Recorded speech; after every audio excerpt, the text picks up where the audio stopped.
लाठीचार्ज चल रहा है। ये भीड़, ये बैरिकेड, पुलिस इधर पब्लिक जोर लगा रही है, फिर से पब्लिक जोर लगा रही है, बहुत मशक्कत हो रही है दोनों तरफ से। ये जंतर मंतर कोशिश कर रहे हैं तो पुलिस ने दिल्ली का 20 जुलाई वाला प्रोटेस्ट का ये मामला है। ये बैरिकेड उधर हम दिखाते हैं आपको पुलिस ने लाठीचार्ज चल रहा है। कि बर्बाद का। भीड़ उधर बहुत क्या ऐसा लगता है कि अंग्रेजों ने ऐसे किया होगा कि अगर कोई प्रोटेस्ट कर रहा है तो लाइक इसको बहुत चोटें आई हैं, इस तरह गांधी के समय में भी ऐसा हो रहा होगा ना, राइट? लगभग तो होता ही होगा कि इस लड़के को मारा, लाइक 20s में मानो तो ये महिलाएं हैं, ऐसे प्रोटेस्ट को मारा जा रहा होगा। देखिए लेकिन 1920 और 2020 में 2026 में थोड़ी सी अंतर है। हमें देखना चाहिए कि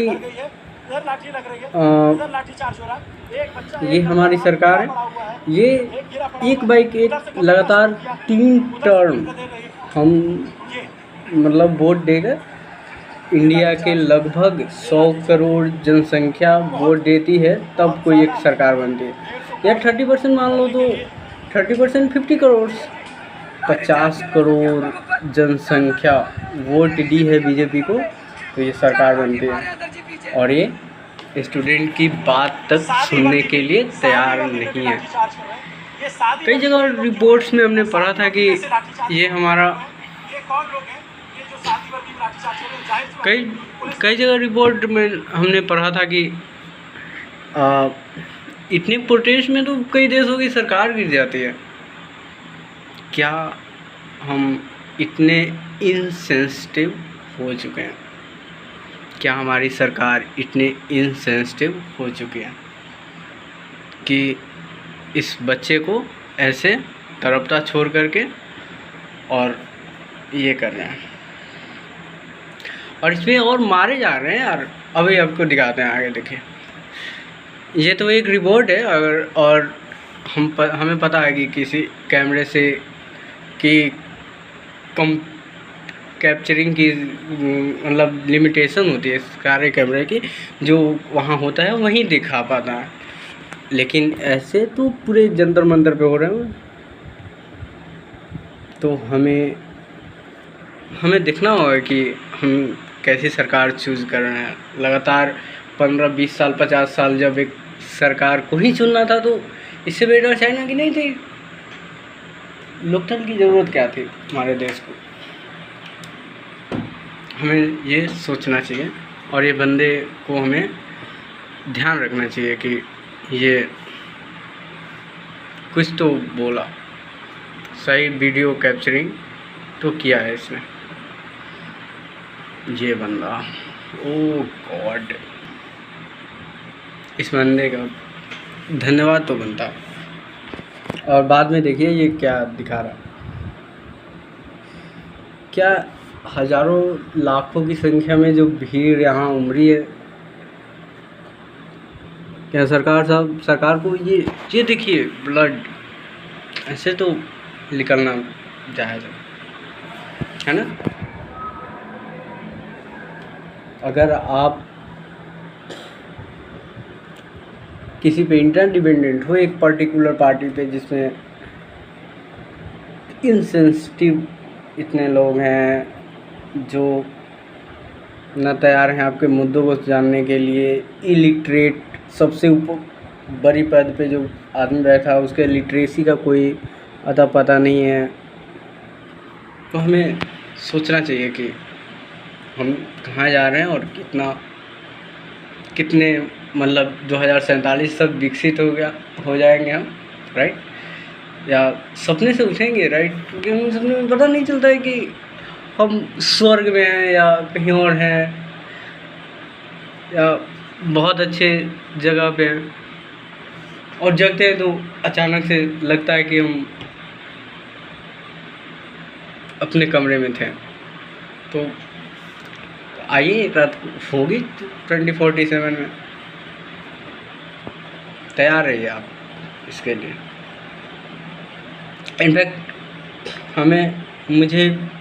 हमें आपको सभी को तैयार रहना होगा कि अगले 1000 सालों तक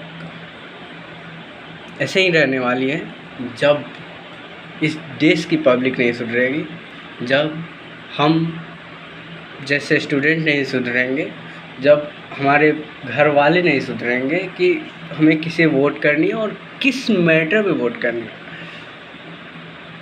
क्योंकि हम जिसे बैठा रहे हैं वो इलिटरेट लोग हैं। हम कैसे किसी को ऐसे ही भेज सकते हैं विधानसभा या राज्यसभा या लोकसभा में, जो जिसे शिक्षा का स नहीं पता है, जो इसको एजुकेशन का ही नहीं जानता है, जिसका पढ़ाई का कोई आता पता नहीं है। हम कैसे बिहार के सबसे बड़े पद पे उस व्यक्ति को बैठे दे रहे जो 7वीं पास है या 10th पास है, किसी को पता ही नहीं है। कैसे हम भारत के सबसे बड़ा पद उसके हाथ में दे रहे हैं जो जिसके लिटरेसी का कोई पता ही नहीं है, और लगातार 3 term. Is really it's like Indira, तब इंदिरा गांधी थी, अब ये मोदी। तो सारे कॉन्सिक्वेंस के लिए हम खुद जिम्मेदार हैं। हमें ये समझना होगा कि कोई भी सरकार 5 साल के लिए इनफ टाइम है जो वो कर सकती है मैक्सिमम, और नहीं तो तैयार रहिए। ऐसे तो होंगे ही, हज़ारों की संख्या में लिस्टेड हैं। पिछले 10 सालों में 90s पेपर लीक हुई है इंडिया में, 90 और हमारे एजुकेशन मिनिस्टर साहब वो तो अपने सीटिंग पे बैठे हैं। प्राइम मिनिस्टर की चैनल लिखा है आपको, उन्होंने स्वागत किया है राइट के उन्होंने स्वागत किया है सारे MLA MP को जो वो मानसून सत्र में आएंगे। मानसून सेशन के लिए इनवाइट किया है सारे MPs को। जी इनका पर्सनल चैनल है, इन्हें पता ही नहीं है अभी तक कि ऐसा कुछ हो रहा है, समझे। प्राइम मिनिस्टर साहब को पता ही नहीं है कि अभी कुछ हो रहा है। देखो ये देखो, आंसू गैस छोड़े गए हैं बिल्कुल। पिटाई भी जमकर हुई है,